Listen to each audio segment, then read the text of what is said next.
굉장히 중요하지만 또 김 후보님께는 안타까운 상황이 될 수 있는 좀 질문을 드리겠습니다.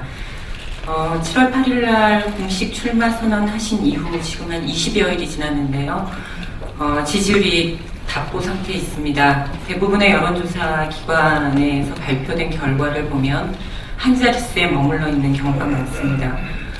전략이 미비하다, 인지도가 낮다, 여러 가지 분석들은 나오고 있는데요.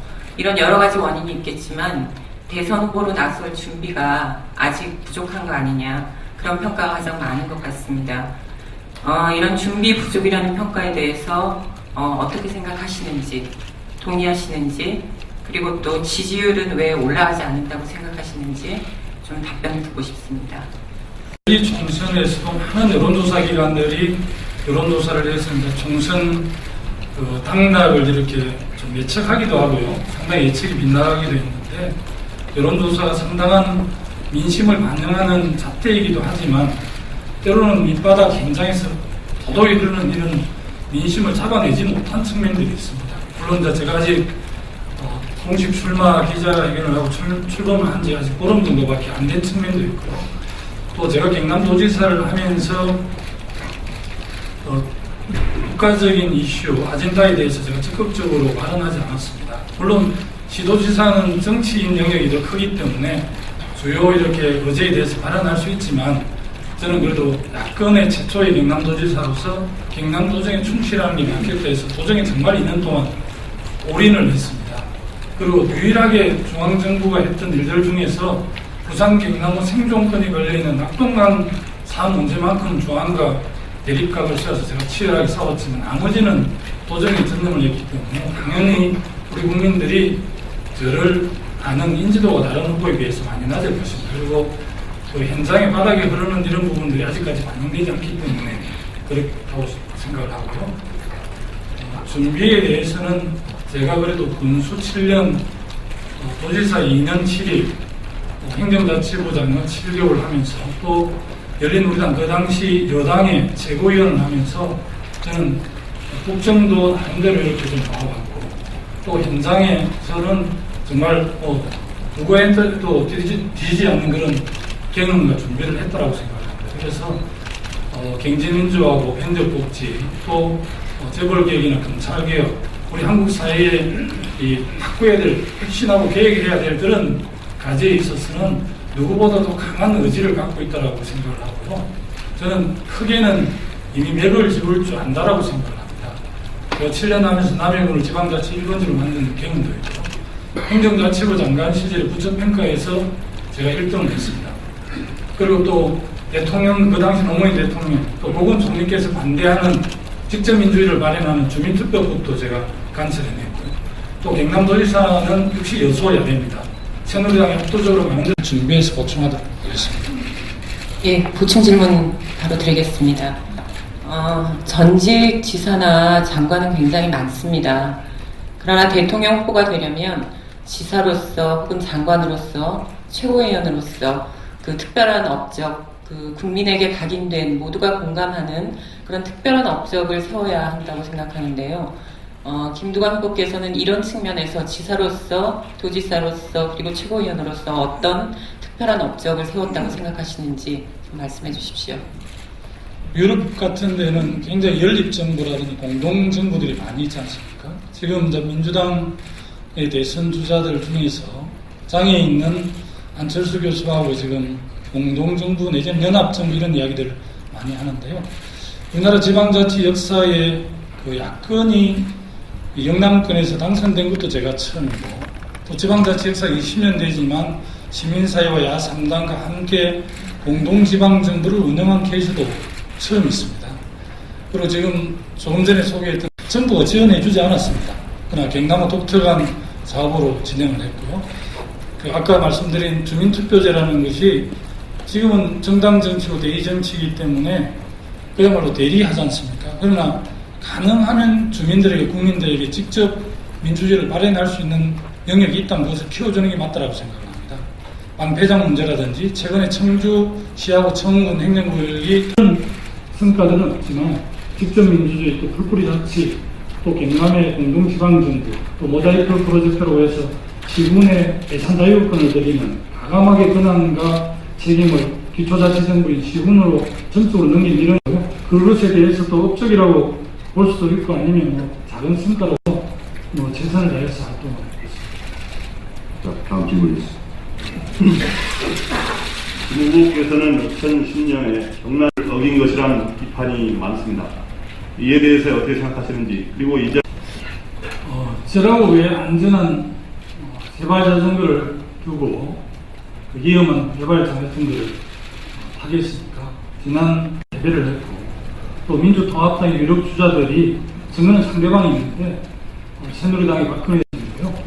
제가 중간에 이렇게 그만두고 결심하게 된 배경 또 방적을 가질 수밖에 없는 이런 문제에 대해서 도민들이 여러 차례 사과도 하고 설명도 들고 저의 그런 진심을 이해해달라고 요청을 했습니다. 그럼에도 불구하고 경남도민들께서는 제가 2년 동안 도정을 싹 잘했는지는 잘 모르겠지만 저는 기본적으로 의회 민주주의자이기도 합니다. 그래서 제가 처음에 남해군 의회의원, 경남도의원, 군수도지사 이렇게 차근차근 밟아가려고 했습니다. 그런데 95년 그 민선 제초 선거에서 제가 사실은 이길 예상을 못했음에도 불구하고 제가 그 당시 민자당 유력 후보를 꺾고 최연소 남해 군수가 되는 바람에 의회의원을 할 기회를 놓쳤고요. 국회에 가서 정말 공부하고 배우고 싶었습니다. 또 의회가 굉장히 중요하기 때문에 그러나 국회의원은 제가 3번 출마를 했는데요. 제 고향 하동남해에서 지역주의 벽을 넘지를 못했습니다. 그래서 지금도 저를 도와주시는 분들 주변에 국회의원님들이 많으십니다만 그래서 이제 국회의원을 못 해본 아쉬움은 있지만 그 대신 많은 국회의원으로부터 또 정치적 조언과 자문도 받고 있고요. 특히 제가 그 집행부에 장관했지만 지방자치 양축도 도의 집행부 의회라고 생각을 합니다. 그래서 작년에 어디 보니까 16개 시도지사들 중에서 의회 출석률이 한번 신문에 공개가 됐던데요. 경남도지사가 그 100% 의회를 출석을 했더라고요. 그래서 신문에 크게 났고요. 저는 의회를 어느 정도 존중하냐면 시도지사들이 해외 자본 유치라든지 뭐 여러 가지 투자 설명회 때문에 시도지사들이 해외를 자주 나가게 됩니다. 그런데 이제 도의회를 보면 1년 동안 도의 임시의 정계 일정대로 쭉 나와 있습니다. 그래서 저는 해외 출장을 반드시 도의회가 열리지 않는 날짜를 골라서 가라고 딱 이렇게 정확하게 지시를 해놨습니다. 그래서 도의회 출석을 안 할 이유가 없고 또 저는 도의원들 59분이 경남도민들 340만을 대표하는 어떻게 보면 직접 뽑힌 도지사보다 훨씬 더 도민을 대표하는 대의기관이라는 생각을 제가 갖고 있고요. 그래서 저는 국회의원을 안 했지만 대한민국 국정을 운영하는 데 있어서 당정 일체가 그렇게 중요하다고 생각을 합니다. 당은 왜 그러느냐? 당은 민심에 떠 있습니다. 그리고 대통령과 청와대는 저는 공중에 떠 있다고 생각을 합니다. 제가 가장 책임자가 아닌가 저는 감히 그렇게 말씀드릴 수 있고요. 의회 경험 없는 것이 의회를 존중하고 또 의회에서 내는 주요 의제를 청와대가 정확하게 받아서 정부가 받아서 실행 프로그램을 짜서 국민들의 정책으로 이렇게 집행하는 그런 거기 때문에 의회 경험 없는 게 저로서는 좀 많이 아쉽고 그러긴 하지만 오히려 제가 의회를 존중하고 의회하고 긴밀하게 당정을 보면 좀 장점이 아닌가 저는 그렇게 생각합니다. 그럼 지금부터 장면을 좀 바꿔보겠습니다. 모든 그 정부의 국정 운영을 한번 살펴보면 공가가 있을 겁니다. 노무현 참여정부의 국정 11대 국정과제 중에서 국가균형 발전하고 지방분권 이런 부분을 직접 담당하는 부처가 행정자치부였습니다. 그래서 또 제가 지방자치를 통해서 정치를 배웠기 때문에 이 부분에 있어서는 제가 확실한 예성자임은 틀림이 없다라고 생각합니다. 또 아마 시골 군수 출신 저를 행정자치부 장관으로 발탁한 이유가 군수를 하면서 중앙정부하고 여러 가지 일을 하면서 겪었던 실전의 애로가 많았을 거다. 그래서 참여정부의 행정자치부 장관은 옛날에 내무부라든지 총무처를 하긴 했지만 지방정부를 관리하고 제어하는 그런 역할이 아니라 진정하게 지방정부를 도와주는 도우미 부처 또 지방정부를 지원하는 지원부처 이런 성격이었습니다. 그래서 중간에 많은 우려가 있었음에도 불구하고 대통령께서 저를 발탁을 했고요. 또 가장 어려운 지역에서 낙선할 줄 알면서도 제가 경남에서 8번이나 도전을 했지 않습니까? 보통 국회의원 선거 한두 번 떨어지면 다 지역으로 옮깁니다. 물론 경남에서 새누리당 당적을 갖고 있는 분들은 안 옮기겠죠. 그러나 저는 경남에서 꼭 지역주의를 돌파해보고 싶었습니다. 그래서 떨어질 줄 알면서도 그렇게 싸웠는데요. 그래서 어느 날 리틀 노무현이 맹신이 붙었더라고요.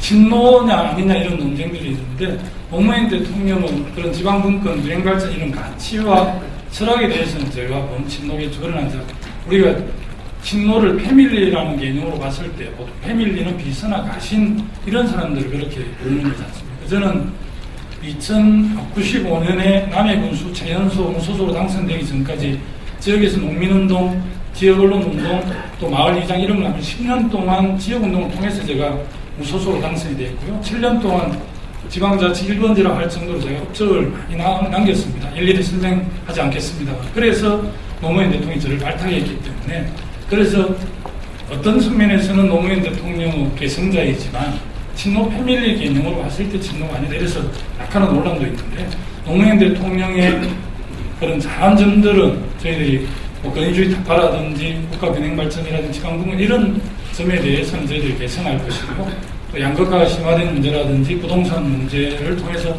서민들의 민생 문제를 다소 예민한 이런 부분에 대해서는 우리가 노무현 대통령의 그런 역할들을 뛰어넘어야 되지 않는다. 그래서 제가 비욘드 노무현을 이야기했는데요. 그래서 약간 뭐 친노 비노 이런 논쟁도 있었습니다만 저는 개성할 것은 개성하고 또 가가 있다면 그것을 정찰과 완성을 통해서 뛰어넘는 게 노무현 정신이고 또 어려운 줄 알면서도 과감하게 몸살이지 않고 과감하게 도전하는 게 저는 노무현 정신이라고 생각합니다. 그래서 뭐 어떻게 보면 노무현 가치와 정신을 또 가장 잘 개성하고 있는 후보이기도 합니다. 한 일들을 하신 거죠. 그래서 아마 2030 젊은 세대들이 열광하는 것 같고요. 젊은이들의 분노라든지 아쉬움은 아무도 들어주지 않았는데 안철수 교수는 이렇게 들어주셨지 않습니까? 그래서 아마 아무도 정치를 하지 않는다고 함에도 불구하고 지지율이 매우 높은 것 같아요. 그런데 저는 이 정치를 혼자 하는 게 아니고 정말 정치는 더불어 함께 하는 거라고 생각합니다. 팀워크 하는 거라고 생각하거든요.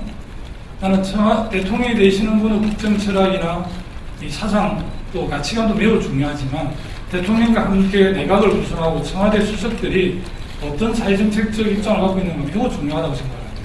저 개인 견해이긴 하지만 민주통합당 예선을 거쳐서 본선 후보가 뽑히고 또 새누리당 8월 20일에 예선 후보가 뽑히면 이 최종 후보들이 국민들에게 고백해야 된다고 생각합니다. 제가 국정을 맡게 되면 경제부총리는 기재부 장관은 누구로 하고 청와대 사회정책 수석은 누구로 해서 우리는 이런 국방부 장관, 외교부 장관은 누구하고 해서 국방 외교 정책은 이런 기조를 할 거다. 또 사회정책은 이렇게 할 거다. 이렇게 국민들이 고백하고 국민들은 그걸 보고 판단해야 된다고 생각합니다. 물론 당이 제대로 역할을 하면 그 당만 보고도 알 수 있지만 지금 우리나라가 국민정당임에도 불구하고 정책정당으로서의 국민의 신뢰를 갖지 못하기 때문에 적어도 대선 후보가 되면 셋업 캐비넷을 이렇게 발표해 주는 게 국민들에 대한 예의가 아닌가 이렇게 생각이 듭니다. 그래서 결론적으로 말씀드리면 안철수 교수가 아무리 개인적으로 역량이 출중하고 천재성이 있다 하더라도 국정은 뭐 그렇게 경영하는 게 아니기 때문에 저는 뭐 안철수 교수께서 이제 책도 내시고 또 출마도 선언해서 이렇게 참여하게 되면 자기하고 가치관을 같이 실행할 수 있는 당에 함께 하는 게 맞다고 저는 그렇게 생각합니다. 물론 지지도가 높으면 무소속으로 끝까지 갈 수도 있겠지만 기본적으로 자기의 정책하고 100% 맞지는 않겠지만 자기가 구해나오지 않은 정책하고 그래도 비슷한 정당을 선택해서 함께해서 정치를 하는 게 맞는 거 아닌가. 대한민국 얼마나 큰 나라입니까? 앙덩어리만 적지 지금 세계 7위의 강국인데 이 나라를 어떻게 아무리 천재적인 경험이 있다 하더라도 그런 거 다 잘해낼 수 있겠습니다. 그래서 저는 연대하고 연합하고 또 정말 뛰어난 그 인재를 천하에 모여서 이렇게 드림팀을 만들어서 국정을 운영하는 게 저는 국민에 대한 도리고 또 국정을 잘할 수 있는 기본이라고 생각합니다. 지금까지는 정치인이 아니라고 했으니까 그럴 수 있겠지만 이번에 이제 책도 출간하시고 힐링 캠프라는 프로그램이 상당히 그 지대한 영향을 아마 미치는 것 같습니다. 오락 프로그램에서 그 아주 인기가 좋은가 봐요. 이 토론 보고 계시는 SBS 힐링 캠프 담당 PD님 좀 도와주셨으면 좋겠는데 그렇게 하시는 걸 보면 아주 정교하게 움직이시는 것 같은 느낌도 들고요. 그러나 지금은 국민들에게 정책을 내놓을 때라고 생각합니다. 지금 뭐 공동정부를 우리 당의 모후보는 안철수 교수가 공동정부를 이야기했는데요. 저는 적어도 공동정부를 제안하려고 그러면 안철수 교수 출마를 선언하고 주요 정책에 대한 확고한 입장을 내놓고 또 안철수 교수가 당에 있지만 지지도가 매우 높고 이럴 때 정도의 정책으로 이렇게 검증을 해서 공동지방정부를 운영하는 것이지 가치와 정책은 보지도 않고 사람 대 사람과 사람이 연결해서 공동정부를 한다는 게 말이 되지 않지 않습니까? 그래서 저는 뭐 안철수 교수께서 국정 전반에 대해서 요즘 공부도 하시고 이렇게 했다고 그러니까 본인은 이제 정책과 의지를 좀 국민들에게 분명하게 좀 이렇게 하실 때가 되지 않는가 싶습니다. 대선이 아마 5개월 정도밖에 남지 않았는데 저는 계속해서 안개를 피우는 것은 국민에 대한 도리가 아니라고 생각합니다. 저는 감히 예람됩니다만 민주통합당이 8월 25일부터 본격적으로 대선 경선에 들어가는데요. 9월 23일쯤 민주통합당의 대선 후보로 뽑힌 분이 결코 야권의 최종 주자가 될 것이고 또 박근혜 후보와 경쟁에서 승리할 것이라고 봅니다. 우리 후보가 훌륭해서가 아니라 지금 대한민국의 많은 국민들께서 정권 교체를 열망하고 있습니다. 이명박 정부 5년의 국정 운영을 보면서 많은 국민들께서 분노하고 계시고요. 다만 우리 민주통합당이 국민의 지지를 많이 잃고 또 역동성이 많이 떨어져 있긴 하지만 이번 30일에 컷오프를 거치고 이제 5명 후보가 전국을 순회하면서 경쟁하게 되고 자기의 정책 컨텐츠를 이렇게 점검받게 되는데 이런 과정에서 저는 충분하게 경쟁력을 확보해낼 수 있다고 봅니다. 그렇게 해서 저는 또 그렇게 해서 뽑힌 9월 23일 뽑힌 민주통합당의 후보하고 또 안철수 교수하고 연대나 단일화를 할 수는 있겠죠. 그러나 나는 우리 민주통합당이 많이 어렵긴 하지만 저는 국민의 신뢰와 믿음을 경선 과정에서 확보해낼 수 있다고 생각합니다. 우리 국민들은 민주통합당에 대해서 채찍질도 하면서 또 상당히 많은 애정을 갖고 있다고 보고 있습니다. 지금 현재 국민 여론조사를 놓고 보면 박근혜 후보가 상당한 우세 속에 그 1위를 달리고 있는데 지금 김 지사께서는 그럼에도 불구하고 야권이 대선에서 승리할 수 있다 그렇게 말씀하셨는데 어떤 근거로 그렇게 판단을 하시는지 그게 궁금하고요. 두 번째로는 이번 대선에서 가장 중요한 승부처는 어디에서 올 거라고 보는지 답변해 주시고. 지금 박근혜 후보께서도 경제민주화를 이야기하고 있고요. 물론 이제 우리 민주당의 당론은 보편적 복지인데 박근혜 대표는 생애 주기별 복지 이렇게 좀 저희들은 좀 다른 선별적 복지를 주장하시는 것 같더라고요. 경제민주화를 통한 경제정의를 누가 가장 잘 실천해낼 수 있는가 이런 측면이 가장 대선에서 분기점이 될 거라고 보는데 박근혜 대표는 어떻게 보면 한국의 기득권을 대표하는 사람이지 않습니까? 10살쯤에 청와대에 들어가서 24살부터 29살까지 퍼스트 레이디를 했습니다. 그리고 그 기간이 유신의 마지막 절정기였는데 어떻게 보면 박근혜 대표는 통치부터 먼저 배웠습니다. 통치를 통해서 정치를 배운 사람이고 근데 박근혜 대표가 경쟁이 있다는 측면을 보면 저는 박근혜 대표가 가장 대척점이 있습니다. 통치를 통해서 정치를 배운 사람하고 저는 풀뿌리 현장에서 자치를 통해서 정치를 배운 사람입니다. 아래에서부터 배운 사람. 어떻게 보면 군거를 대표하는 박근혜 후보라면 저는 서민을 대표하기도 합니다. 저는 군수와 행자부 장관, 도지사를 하면서 생태 환경을 비롯해서 잔디구장, 미래의 가치를 끊임없이 실천을 해왔습니다. 5.16 군사 쿠데타를 얼마 전에 아버지가 불가피한 선택이다. 또 5.16 군사 쿠데타를 9.19 혁명이라고 이렇게 과거에 머물러 있습니다. 그래서 어떻게 보면 미래와 과거 대결이기도 하고요. 정말 자치와 통치의 대결이기도 하고 군글 출신과 서민 출신의 대결이기도 하거든요. 그래서 가장 대척점이고요. 저는 영남이면서 호남의 지지도 받고 있습니다. 그리고 진보개혁 진영으로 분류가 되지만 중도층이 또 저에게 많은 관심도 갖고 있고 지지도 보내주고 계시고요. 친노 비노를 뛰어넘어서 제가 룰라에게 주목했던 리더십이 통합과 연대의 리더십인데 한국 사회가 이렇게 갈등이 심하고 소모적인 정치 이제 끝내야 합니다. 물론 대선 경쟁은 진영 논리로 싸우겠죠. 어떻게 보면 50.5 대 49.5의 싸움이라고 이야기합니다. 그럴 정도로 치열하겠지만 우리 민주 진보 진영이 승리를 하면 중심은 세우되 저는 개혁적 보수세를 많이 안아야만 국민 70% 80% 지지를 받을 수 있다고 생각합니다. 그런 지지를 기반으로 해서 지금 양극화 문제라든지 남북 문제 또 경제정 이런 걸 국민의 동의와 지지 속에 할 수 있다고 생각하거든요. 그런 문제에 있어서 가장 통합과 연대의 리더십을 갖고 있는 저는 충분하게 경쟁력이 있다고 보고요.